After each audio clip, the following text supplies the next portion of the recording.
ہم سورہ بنی اسرائیل کی رکوع 4 اور 5 یعنی آیات 31 سے 40 اور پھر اس کے بعد 52 تک دوسرے رکوع میں انشاءاللہ پڑھیں گے۔ اس سے پہلے کہ ہم شروع کریں اس کی ہر آیت کا ڈسکشن، یہاں یہ بات کنیکشن ہے پچھلے رکوع سے، وہ یہ کہ جو بنیادی اصول جو ہیں اسلام کے پوری زندگی کے نظام کی جو عمارت قائم ہونے والی تھی، یعنی ابھی تو یہ جو صورتیں جو آ رہی ہیں یہ مکے میں ہے، مکے کی آخری دور کے ہیں، چونکہ یعنی ابھی مائیگریشن ٹو مدینہ نہیں ہوا تھا۔ تو یہ آیتیں سورہ بنی اسرائیل اور سورہ انعام میں یہ دو بار یہ باتیں جو ہم ڈسکس کر رہے ہیں، یا ایک تو گزر چکی ہیں اور ایک یہ جو ہم کر رہے ہیں فی الحال، تو اس سے یہ معلوم ہوتا ہے کہ اللہ تعالیٰ پہلے یہ بتا رہے ہیں کہ جب تمہاری حکومت قائم ہو تو تمہیں کیا کرنا چاہیے۔ تو یہ ایک طرح سے فورکاسٹ تھا یا پریڈکشن تھا کہ حکومت انشاءاللہ اسلام کی قائم ہونے والی ہے، تو لوگوں نے پھر بھی اسے نہیں سمجھا، حالانکہ دو بار یہ قوانین نازل ہوئے اور اس کو ہم یہاں بنی اسرائیل کی رکوع میں پڑھ رہے ہیں۔ تو کنیکشن یہ ہے کہ لاسٹ رکوع میں جو کچھ باتیں نکل رہی تھیں وہ اس کے بعد سے وہی ہم آپ لاسٹ میں اس کو ریپیٹ کریں گے جو سورہ انعام میں آئی ہیں، وہی یہاں آلموسٹ سب۔ تو ہم یہاں سے پہلا جو سورہ آیت ہے وہ لا تقتلوا، اس پر ہے کہ وہ اپنی اولاد کو، یعنی یہ 7واں اصول ہے کہ اپنی اولاد کو افلاس کے اندیشے سے قتل نہ کرو، ہم انہیں بھی رزق دیں گے اور تمہیں بھی۔ در حقیقت ان کا قتل ایک بڑی خطا ہے، یعنی بہت بڑا جرم ہے۔ تو یہاں پر یہ بات بتانا مقصود ہے کہ قیامت تک کے لیے یہ قاعدے اور قانون جاری کیے گئے ہیں، تو اس میں یہ حقیقت یہ ہے کہ لوگ جو ہے افلاس یعنی پاورٹی کی خطرے پر اپنے اولاد کو جو پیٹ میں ہوتی ہے اسے وہ کر دیتے ہیں، ہلاک کر دیتے ہیں۔ تو افلاس کا جو خوف تھا وہ پہلے بھی تھا اور اس زمانے میں بھی ہے، لیکن یہاں پر جو ہے اس میں قتل اطفال اور اسقاط حمل کا مورد تو پہلے بھی تھا، لیکن آج کل جو ہے وہ کنٹرسیپشن سے یعنی منع حمل کی طرف لوگ بہت کرتے ہیں تاکہ اولاد کم ہو۔ تو یہ سب چیزیں شامل ہیں کہ اپنی اولاد کو اس خطرے سے کہ پاورٹی ہوگی اور ہم برداشت نہیں کر سکیں گے اور ہمیں جو ہے یہ کیسے کریں، تو اس پر منع کیا گیا ہے کہ اور اللہ تعالیٰ کا ارشاد ہے کہ ہم انہیں بھی رزق دیں گے اور تمہیں بھی، اور در حقیقت ان کا قتل جو ہے ایک بہت بڑی خطا ہے، یعنی بہت بڑا گناہ ہے۔ اور یہ اسی تعلیم کا نتیجہ ہے کہ نزول قرآن کے دور سے آج تک کسی دور میں بھی مسلمانوں کے اندر نسل کشی کا کوئی انکلینیشن نہیں ہوا، کبھی یہ بات پیدا نہیں ہوئی اور انہوں نے اس کو ایکسیپٹ نہیں کیا کہ قتل کیا جائے یا منع حمل کیا جائے۔ یہ بہت امپورٹنٹ کلاس تھی۔ اور اس کے بعد جو امپورٹنٹ ہے زنا کے قریب نوبت کو، وہ بہت برا فعل ہے اور بہت بڑا ہی برا راستہ ہے، جس میں یہاں دیکھیے یہ نہیں کہا کہ زنا مت کرو، بلکہ یہ کہا کہ زنا کے بارڈر کے قریب بھی نہ جاؤ، یعنی قریب نہ، قتل کا مطلب یہ کہ do not go even near fornication for it is very indecent and very evil way۔ اب یہاں پر یہ دیکھیے کہ قتل، اولاد قتل کے بعد، یعنی قتل جو ہوتا ہے وہ انسان کا ہوتا ہے، لیکن زنا جو ہے وہ انسانیت کو قتل کر دیتی ہے۔ تو یہ ہیومینٹی اور ہیومن کے قتل کی فوراً بات کہنا کہ ہیومن کو تم قتل مت کرو، اور پھر یہ کہنا کہ زنا مت کرو، اس کا مطلب ہے کہ تم زنا کا مطلب یہ ہے کہ یہ بالکل ہیومینٹی کو ختم کر دیتی ہے، اور اس میں انسان جو ہے وہ اپنی اولاد کو جب قتل کر دے تو پھر اس میں کیا رحم اور کیا یعنی کنسیپشن ہوگا اس کا، اور بہت برا فعل ہے اور یہ بہت ہی برا راستہ ہے۔ اس کے بعد ہے قتل نفس کا ارتکاب نہ کرو، یعنی کسی کو قتل نہیں کرو ناحق، اور ناحق سے مراد یہ ابھی بتاتے ہیں کہ مگر حق کے ساتھ۔ کا مطلب یہ ہے کہ اگر کسی کو قتل کر دیا بلا وجہ تو اس آدمی کو یا عورت کو جس نے بھی کیا اس قتل اس کا حق ہو جاتا ہے کہ اس کو بھی قتل کیا جائے، لیکن جو شخص مظلومانہ قتل کیا گیا ہو اس کے ولی کو ہم نے قصاص کے مطالبے کا حق دیا ہے۔ یعنی مطلب یہ کہ اگر کسی کو قتل کسی نے کر دیا ہے تو اس کے جو رشتہ دار ہیں ان پر یہ حق ہے کہ وہ اسے یا تو اس کو قتل کریں یا پھر اس سے اس کا معاوضہ جسے قصاص کہتے ہیں یا خون بہا جسے کہتے ہیں وہ لے سکتے ہیں۔ یہاں پر یہ ہے کہ یہاں پر اسلامی قانون کا یہ اصول نکلتا ہے کہ قتل کے مقدمے میں اصل مدعی حکومت نہیں ہوتی بلکہ اس کے مقتول کے رشتہ دار ہوتے ہیں. وہ قاتل کو معاف کرنے اور فساد کے بجائے خون بہا لینے پر راضی ہو سکتے ہیں. تو یہ بات تھی. اور چاہیے کہ قتل میں حد سے نہ گزرے. یعنی اس کا مطلب یہ کہ انہوں نے اگر کسی نے قتل کر دیا تو اس کا مطلب نہیں ہے کہ دوسرے جو ہیں وہ دوسری پارٹی کو ایک کے بجائے 10 کو قتل کر لے یا حد سے زیادہ اس کو قصاص لے. تو چاہیے قتل میں حد سے نہ گزرے, اس کی مدد کی جائے گی. یا مطلب یہاں پر یہ ابھی قانون اپلائی نہیں ہوا تھا, ابھی یہ قانون اتر رہے تھے اور حکومت نہیں قائم ہوئی تھی, تو اس لیے اس کی مدد کی جائے گی. تو مراد یہاں پر کلیئر نہیں تھا, لیکن جیسے مدینے میں قائم ہوئی حکومت تو پھر حکومت کی یہ بات طے ہوئی کہ اسلامی حکومت اس کے نظام عدالت جو ہے وہ اس کو قتل کا انتظام لینے کا مجال, بلکہ یعنی اسلامی حکومت کو ہے کہ اصول انصاف کے لیے اس کی مدد مانگی جائے. یہ یہاں پر مدد سے مراد ہے کہ حکومت سے.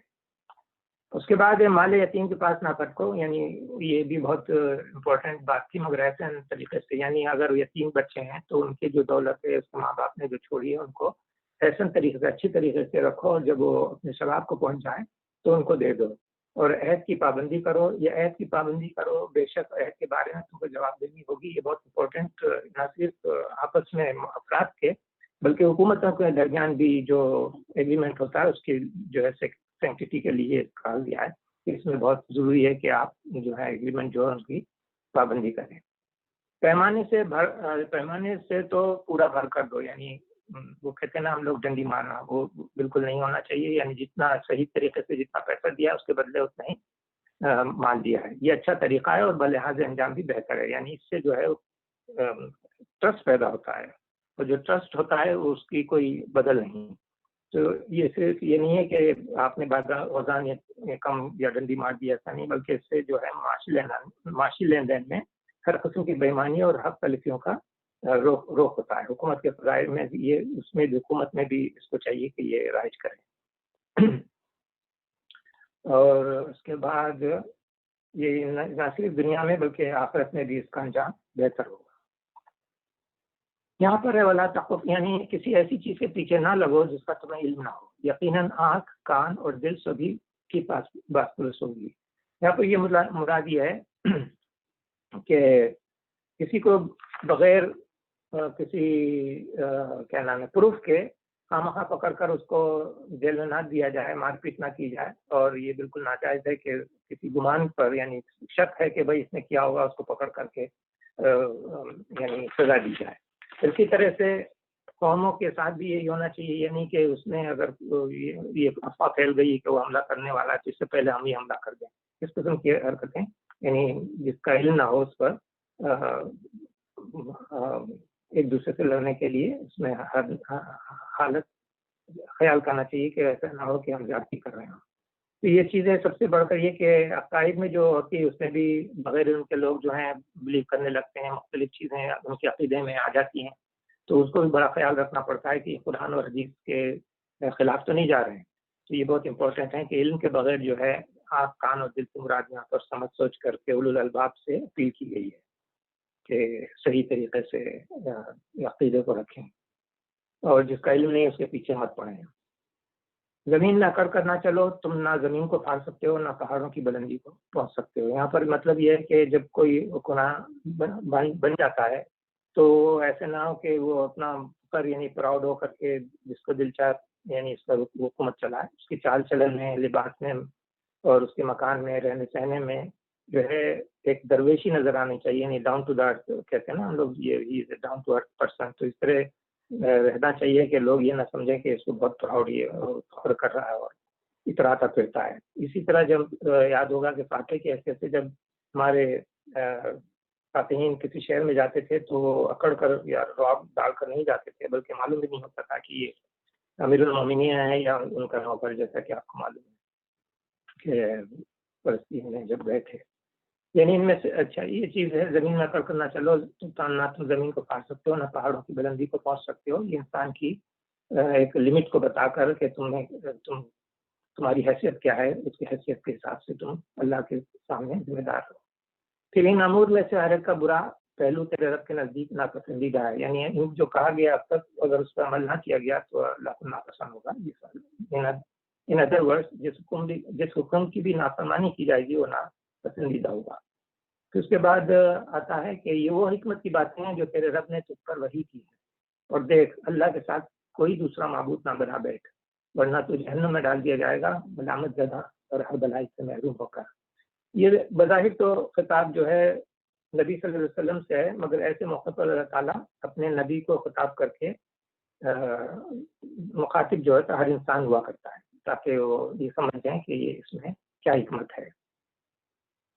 یہاں پر مشرکوں کے شرک کے خلاف کرنے کے بعد کیسی عجیب بات ہے کہ تمہارے رب نے تمہیں تو بیٹوں سے نوازا اور خود اپنے لیے ملائکہ کو بیٹیاں بنا لیا۔ بڑی جھوٹی بات ہے جو تم لوگ زبانوں سے نکالتے ہیں، کیونکہ وہ لوگ ان کے جو بت ہوتے تھے وہ فیمیل ہوتے تھے، اور اپنے گھر میں جب بچے پیدا ہوتے تو وہ اگر لڑکی ہوتی تو ان کے مصیبت آ جاتی تھی، ان کے چہروں سے ٹپکتا تھا کہ ایک مصیبت آ گئی ہے، اور بلکہ زندہ دفن بھی کر دیتے تھے۔ لیکن اللہ کے لیے جو مشرک کہتے تھے کہ وہ بیٹیاں اس کی ہیں، تو اس کی وجہ یہاں کی وہ سمجھتے تھے کہ وہ ان کی بات سنے گا، تو اس طرح سے وہ مشرک جو ہیں وہ اللہ کے لیے ملائکہ کو یعنی فرشتوں کو بیٹیاں ہیں سمجھتے تھے، اور یہ جو ہے یہ بہت ہی خطرناک شرک کرتے تھے وہ۔ اور اس کی مثال آپ کو معلوم ہے سورہ نحل میں گزری ہے، یہ خدا کے لیے تو بیٹیاں تجویز کرتے ہیں، سبحان اللہ، اور ان کے لیے وہ جو یہ خود چاہیں، جب ان میں کسی کو بیٹی کے پیدا ہونے کی خوشخبری دی جاتی ہے تو اس کے چہرے پر کلونس چھا جاتی ہے، یعنی مصیبت جیسے آ گئی، اور وہ بس ان کا وہ پی کر رہ جاتا ہے، لوگوں سے چھپتا پھرتا ہے کہ اس بری خبر کے بعد کیا کسی کو منہ دکھائے، سوچتا ہے کہ ذلت کے ساتھ بیٹی کو لیے پھرے یا مٹی میں دبا دے۔ دیکھو کیسے برے حکم ہیں جو یہ خدا کے بارے میں لگاتے ہیں۔ یہ نحل میں گزر چکا ہے ہمارے ریسنٹلی، تو اسی کی طرف میں نے اس آیت سے ریفرنس کیا ہے۔ اچھا، اب جو ہے یہاں پر یہ باتیں ہیں جب سورہ بنی اسرائیل میں طے ہو گئی، تو یہ میں نے ریفرنس یہ دیا ہے کہ اس سے پہلے ہم نے سورہ انعام میں جو سنی تھی یہی آپ نے ریپیٹ کر رہا ہوں آپ کے پیج کو، کہ یہ اس کے ساتھ کسی کو شریک نہ کرو، والدین کے ساتھ نیک سلوک کرو، یہ وہی جو ابھی بنی اسرائیل میں آئی وہی 6 آئٹمز ہیں جو ہم نے پڑھے ہیں۔ تو اس سے بھی یہ ثابت ہوتا ہے کہ یہ احکامات 2 بار آخری وقت میں دیے گئے، ایک سورہ انعام میں جو کہ یہ سورت بھی آخری وقت میں یعنی 11ویں یا 12ویں سال آئی، مکے کی ہے یہ بھی، اور بنی اسرائیل کی جو سورت ہم پڑھ رہے ہیں وہ بھی مکے کی ہے۔ تو اس سے اندازہ ہوتا ہے کہ یہ فورکاسٹ یا پریڈکٹ کیا جا رہا تھا کہ تمہاری حکومت قائم ہونے والی ہے، تو اس میں کیا کرنا چاہیے اور کیا قوانین تمہارے ہونے چاہیے، یہ اللہ کی طرف سے احکامات آ رہے تھے۔ تو کتنی عجیب بات ہے کہ اس کے باوجود بھی مشرکین اور جو خلاف اسلام کے برے یعنی خبریں پھیلا رہے تھے، ان کو اتنی عقل نہیں آئی کہ یہ جو احکامات آ رہے ہیں ابھی تو ان کی کوئی حکومت بھی نہیں ہے، ابھی ان کے پاس کوئی پاور بھی نہیں ہے، پھر یہ کیسے نافذ کریں گے اپنی پاور کو؟ یہ ان کے دماغ میں اس لیے نہیں آیا کہ وہ سمجھتے تھے یہ کہ یہ اللہ کا کلام نہیں ہے۔ تو اب ان کو معلوم ہوگا کہ جب ہم مائگریٹ ہو کر گئے تھے مسلمان مدینہ، کس طرح سے حکومت قائم ہوئی اور کس طرح سے یہ آئین جو ہے نافذ کیے گئے۔ آگے ارشاد ہے، ہم نے اس قرآن میں طرح طرح سے لوگوں کو سمجھایا کہ ہوش میں آئیں، مگر وہ حق سے اور زیادہ دوری بھاگے جا رہے ہیں۔ اور اسی طرح اے محمد صلی اللہ علیہ وسلم ان سے کہو کہ اگر اللہ کے ساتھ دوسرے خدا بھی ہوتے جیسا کہ یہ لوگ کہتے ہیں تو وہ مالک عرش کے مقام پر پہنچنے کی ضرور کوشش کرتے، یعنی ایک دوسرے کے لیے بازی لے جانے کی کوشش کرتے۔ یہ اس لیے کہا گیا کہ یہ کئی بار ایسا آیا ہے کہ کئی بار مشرکوں نے یہ کہا کہ یہ ایک سے زیادہ خدا اپنے جو بت ہیں ان کو بھی شریک کرتے تھے۔ تو الانبیاء میں یہ ارشاد ہوا کہ اگر آسمان زمین میں ایک اللہ کے سوا دوسرے خدا بھی ہوتے تو زمین اور آسمان دونوں کا نظام بگڑ جاتا، پس پاک ہے اللہ رب العرش ان باتوں سے جو یہ لوگ بنا رہے ہیں۔ تو اس طرح سے یہ بار بار کہا گیا کہ اللہ وحدہ لا شریک ہے، پاک ہے وہ اور بہت بالا اور برتر ہے ان باتوں سے جو یہ لوگ کہہ رہے ہیں۔ آگے ہے کہ اس کی پاکی تو ساتواں آسمان و زمین اور وہ ساری چیزیں بیان کر رہی ہیں جو آسمان و زمین میں ہیں، کوئی چیز ایسی نہیں جو اس کی حمد کے ساتھ اس کی تسبیح نہ کر رہی ہو، مگر تم ان کی تسبیح سمجھتے نہیں ہو۔ حقیقت یہ ہے کہ وہ بڑا ہی بردبار اور درگزر کرنے والا ہے۔ اس میں آبویسلی حمد کے ساتھ تسبیح کا مطلب یہ ہے کہ خالق اور رب کا جو عیب ہے اس سے وہ پاک ہے، اس کے ساتھ اس نے تمام کمالات کے ساتھ تعریفوں کا مستحق ہے. ایک ایک چیز اپنے پورے وجود سے بتا رہی ہے کہ اس کا جو بنانے والا ہے وہ سارے کمالات اس کو ختم ہو گئے ہیں، کس قدر حسین چیزیں بناتا ہے، اور حمد اگر ہے تو بس اسی کے لیے ہے. تو یہ اس کی شان غفاری ہے کہ اس کے باوجود کہ وہ گستاخیاں کر رہے ہیں، طرح طرح کے بہتان تراشیاں کر رہے ہیں، نہ وہ رزق ان کا بند کرتا ہے، نہ اپنے نعمتوں سے محروم کرتا ہے، اور نہ ہی ہر گستاخ پر فوراً بجلی گرا دیتا ہے. یہ ہے اس کا کمال کہ وہ بہت ہی بردبار ہے اور درگزر کرنے والا ہے. تو اس سے ان لوگوں نے اور ان کے ہمتیں بڑھتی جا رہی ہیں. یہ سمجھنا چاہیے کہ یہ لوگ کیا کر رہے ہیں. یہاں پر یہ انٹرسٹنگ پوائنٹ ہے، جب تم قرآن پڑھتے ہو تو اللہ تعالیٰ فرماتے ہیں کہ جب تم قرآن پڑھتے ہو تو ہم تمہارے اور آخرت پر ایمان نہ لانے والوں کے درمیان ایک پردہ حائل کر دیتے ہیں، اور ارشاد ہے اور ان کے دلوں پر ایسا غلاف چڑھا دیتے ہیں کہ وہ کچھ نہیں سمجھتے، اور ان کے کانوں میں گرانی پیدا کر دیتے ہیں. اور جب تم قرآن میں اپنے ایک ہی رب کا ذکر کرتے ہو تو نفرت سے منہ موڑ لیتے ہیں، منہ پھیر لیتے ہیں. یہاں پر یہ ہے بتانا ہے کہ آخرت و ایمان لانے کا جو نتیجہ ہوتا ہے وہ یہ کہ جو ایمان نہیں لاتا اس کا دل جو ہے وہ ایکسیپٹ نہیں کرتا کہ کوئی چیک اینڈ بیلنس بھی ہے. وہ یہ دیکھتا ہے کہ یہاں کوئی برائیاں ہو رہی ہیں، کوئی اس کو سزا ہی نہیں ملتی. یہاں کوئی چوری کرتا ہے، قتل کرتا ہے اور بھاگ جاتا ہے اور بیٹا بھی ہو جاتا ہے، لیکن جو ہے اس پر کوئی قانونی اخلاقی قانون ہے ہی نہیں. تو یہ اصل بات یہ ہے کہ یہ دنیا جو ہے امتحان کی جگہ ہے. تو دوسری زندگی بھی ہوگی جہاں پر چیک اینڈ بیلنس کیا جائے گا. یہ وہ اس کو بلیم نہیں کرتا، اس لیے وہ جو ہے یہ باتوں کو وہ کان دھر کر نہیں سنتا. تو اسی وجہ سے یہ جو ہے آخرت کے امتحان میں وہ فیل ہوگا، کیونکہ اس نے سمجھا کہ آخرت تو آنا ہی نہیں ہے. اس کے دل پر جو ہے یہ ایک طرح سے قانون ہے اللہ کا کہ جب وہ مانتا نہیں تو اس کے دل پر مہر لگا دیتے ہیں.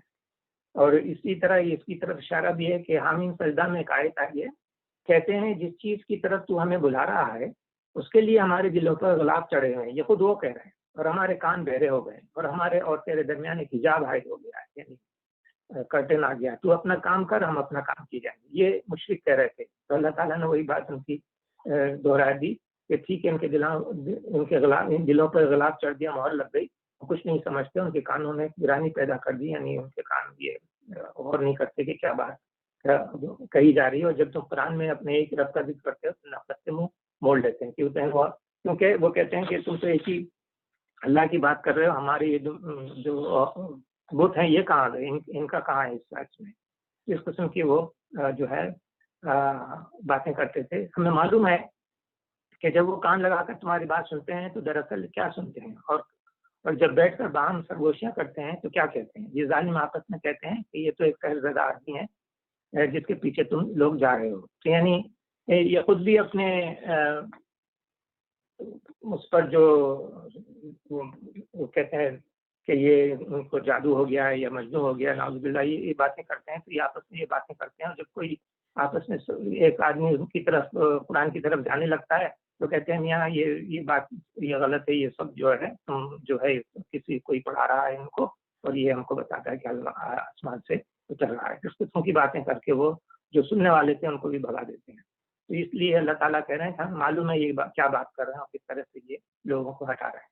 دیکھو یہ کیسی باتیں ہیں جو یہ لوگ تم بت چھاٹتے ہیں، یہ بھٹک گئے ہیں، انہیں راستہ نہیں ملتا. یعنی کبھی یہ کہتے ہیں کہ جادوگر ہے، کبھی یہ کہتے ہیں کہ طاہر کیا نام ہے کسی سے سن کے پڑھانے آ جاتے ہیں ہم کو، اور مختلف قسم کے مختلف اوقات پہ باتیں کرتے ہیں. خود ان کو نہیں پتا کہ کیا یہ کہہ رہے ہیں، یہ کچھ کسی ایک بات پر نہیں. وہ کہتے ہیں اچھا اب یہاں سے دیکھیے ایک ٹرننگ پوائنٹ یہاں پر ایک دیکھیے، وہ یہ کہ جب انسان مر جاتا ہے تو یہ دیکھتے ہیں کہ خاک ہو گیا، مٹی ہو گیا. یہ ان کو تجربہ صرف اسی بات کا ہے، اس لیے وہ سمجھتے ہیں کہ اب یہ دوبارہ زندہ نہیں ہوگا. تو وہ کہتے ہیں جب ہم صرف ہڈیاں اور خاک ہو کر رہ جائیں گے تو کیا ہم نئے سرے سے پیدا کر کے اٹھائے جائیں گے. یہ سوال مشرکین اور نہ ماننے والے کئی بار کر چکے ہیں، جس کا ہم تھوڑا سا ریفرنس دیں گے آگے. تو سوال یہ ہے کہ یہ کیوں کہتے ہیں، اس لیے وہ ان کے سامنے کوئی زندہ ہو کے آیا نہیں، تو ان کا بلیف نہیں ہے کہ یہ جب ریزہ ہو جائیں گی ہڈیاں اور کھالیں اور سب کچھ تو کیسے دوبارہ زندہ ہوں. حالانکہ قرآن میں ایک جگہ فرمایا کہ جب پہلی مرتبہ مشکل ہوتا ہے، جب تم پہلے ہو چکے ہو تو دوبارہ بنانے میں ہمیں کیا مشکل ہوگی. لیکن یہ سب چیزیں وہ نہیں مانتے، بار بار یہ کہتے ہیں کہ ہڈیاں اور خاک ہو کر رہ جائیں گے تو ہم نئے سرے سے پیدا کر کے اٹھائے جائیں گے. لیکن انٹرسٹنگ یہ ہے کہ اللہ تعالیٰ فرماتے ہیں ان سے کہو تم پتھر ہو یا لوہا بھی ہو جاؤ. Yes most certainly you shall be brought back to life. یہ یعنی امپورٹنٹ بات ہے اس کے اندر. اب دیکھیے یہاں پر یہ جملہ جو ہے بہت مختصر ہے لیکن اس کے اندر بہت معنی بھرے ہیں. اس میں اگر تھوڑی سی غور کریں ہم تو یہ اللہ تعالیٰ کے ارشاد ہے کہ جو کچھ بھی زندہ چیز مر جاتی ہے وہ بکھر جاتی ہے. تم کہتے ہو, میں کہتا ہوں اللہ تعالیٰ کا ارشاد ہے پتھر بھی بن جاؤ یا لوہا بھی بن جاؤ پھر بھی ہم تم کو زندہ کر دیں گے. اور سوال یہ ہے کہ اس زمانے میں پتھر یا لوہا سے ظاہر محاورتاً وہ بھی سمجھتے ہوں گے یا سوچا ہوگا کہ چونکہ دیکھا ہے انہوں نے کہ ہر چیز مٹی مل کے برابر ہو جاتی ہے, لیکن یہ ان کے دماغ میں نہیں آ سکتا تھا کہ کوئی حیات کی چیز جو ہے پتھر یا لوہا بھی بن سکتی ہے. تو اللہ تعالیٰ نے یہاں پر یہ وہ ایک ایسی چیز کو طرف اشارہ کیا ہے جو 1400 سال پہلے یہ بات کا کوئی گمان نہیں تھا کہ زندہ چیز یعنی لیونگ آرگنزم جو ہے پتھر یا لوہا بھی بن سکتا ہے. اور آج کی سائنس ہمیں بتا رہی ہے جسے ہم لوگ فاسلز کہتے ہیں, تو اس کی طرف یہ اشارہ ہے. اب دیکھیے فاسل کیا ہے. When animals, plants or other organisms die, they typically decay completely. But sometimes, when the conditions are just right, they are preserved as a fossils. Fossilization is the process of an animal or plant becoming preserved in a hard, petrified form. اب دیکھیے یہ اب معلوم ہوا جسے ہم لوگ fossil کہتے ہیں کہ زمین پر یہ لوگ جو کھدائی کی ہے تو معلوم ہوا کہ لیونگ آرگنزم جو لاکھوں سال پہلے مر گئے تھے وہ کہیں رائٹ کنڈیشن میں ہو تو وہ ہارڈ ہو کر ایک پتھر یا لوہے کے شکل میں بھی پرزرو ہوا ہے. اور ظاہر ہے یہ اب معلوم ہوا ہے. تو یہ جو پریٹرائز ایمونائٹ ہوتے ہیں یہ ایکچولی اینیملز ہوتے ہیں. دے exist during the Jurassic park, یعنی 200 ملین سال پہلے یہ زمین پہ تھے اور جب وہ ختم ہو گئے تو ان کی جو باڈیز تھی ہر جگہ نہیں کئی خاص جگہ پر جو گئی وہ تو وہاں پر ان کے باڈیز سے جو خون اور باڈی کے اندر جو چیزیں ہوتی ہیں ایمونیا یعنی گوشت پوشت وہ ریپلیس کرتے اللہ تعالیٰ نے ریپلیس کر دیا ان کو اس جگہ سے. وہاں اس کے اندر کیلشیم کاربونیٹ سے کیلشیم کی چیزیں بھر گئی تو گویا لائم اسٹون بن گئے. لیکن چونکہ وہ گویا کہ وہ جو ان کی باڈی تھی وہ ڈائی کی طور پر ورک تھی اور جو جہاں پانی اور خون تھا وہ ہٹ گیا اس جگہ پر جو ہے کیلشیم کاربونیٹ آ گیا تو پتھر بن گئے.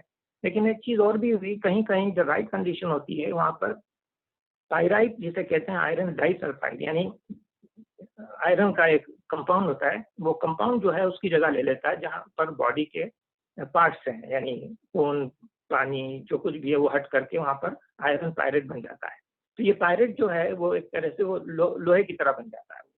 تو ایکچولی دس از انٹرسٹنگ کہ وہی لیونگ آرگنزم جو پتے ہیں یا درخت ہے یا لیونگ اینیملز ہیں ایون ہیومن بینگ ہے, اس میں ظاہر ہے جو باڈی میں جو فلوئڈز ہیں اور جو خون ہے یہ سب ختم ہو چکا ہے, لیکن اس کی جگہ پر جو سیلز ہیں سیل کے اندر جو بھی پانی ہوتا ہے وہ سلولی ریپلیس. یہ ایکچولی فاسلائزیشن جو ہے ایک اچھا لیکچر ہے جو کبھی ڈیٹیل میں انشاءاللہ بیان کیا جا سکتا ہے یا آپ خود پڑھ سکتے ہیں. اس میں ویکیپیڈیا میں یا گوگل میں آپ کو مل جائے گا کافی ڈیٹیلز میں آج کل یہ اور کس طرح سے یہ ڈیسائڈ کرتے ہیں کہ کتنا پرانا ہے. یہ بہت انٹرسٹنگ سبجیکٹ ہے.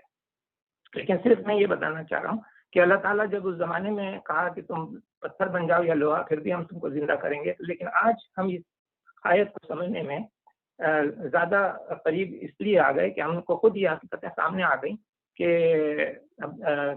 لیونگ آرگنزم جو ہے پتھر اور لوہا بن سکتا ہے اور وہ بنا ہے اور نکالا گیا, ڈسکوری ہوئی اس کی. تو اس میں یہ سب ریفرنس میں نے لکھا ہے باٹم میں کہ آرکیولوجسٹ جو ہے ریسنٹلی انہوں نے ہوموسیپین فاسل ملا ہے ان کو جبل ارہود پر موراکو میں اراؤنڈ 315,000 ایئرز کا.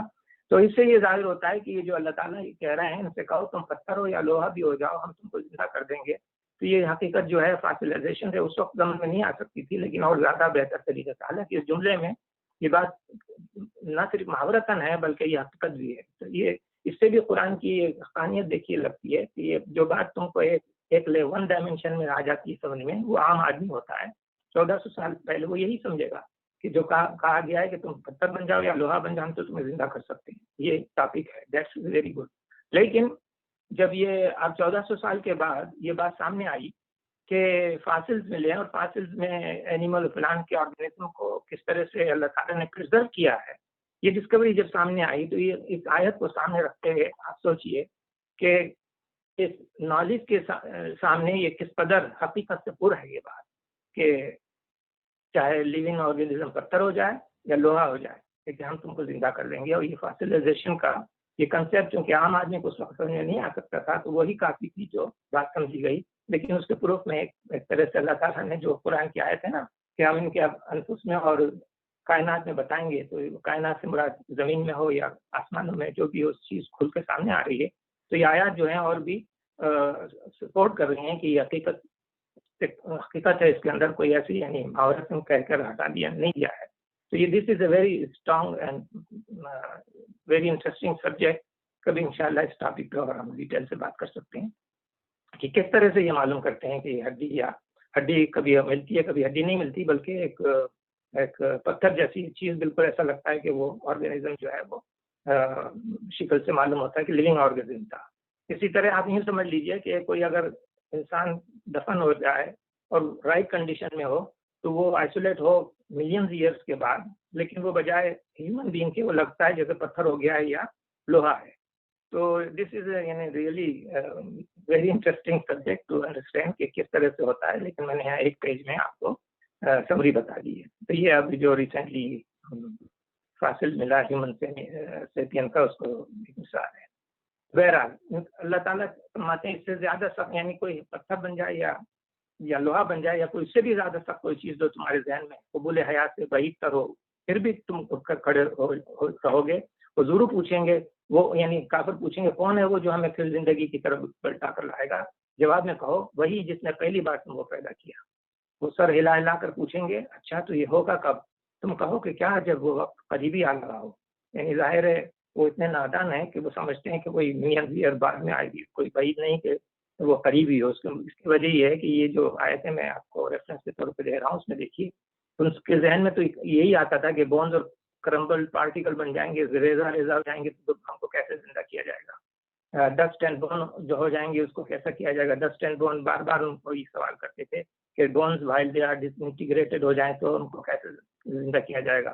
بار بار یہ آپ کو تمام آیتیں اس کے ساتھ میں نے انڈر لائن کی ہے. تو یہ بتانے کا مطلب یہ ہے کہ جس روز وہ تمہیں پکارے گا تو تم اس کی حمد کرتے ہوئے اس کی پکار کے جواب میں نکل آؤ گے, اور تمہارا گمان اس وقت یہ ہوگا کہ بس ہم بس تھوڑی دیر ہی اس حالت میں پڑے رہے ہیں. سمجھیں گے کہ کچھ آدھا دن یا سوئے ہیں اور اب اٹھ گئے ہیں, یعنی ان کی حالت یہ ہوگی. لیکن یہ اس کے اندر یہ انٹرسٹنگ یہ ہے کہ وہ تمہیں پکارے گا تو تم اس کی حمد کرتے ہوئے اس کی پکار کے جواب میں نکل آؤ گے.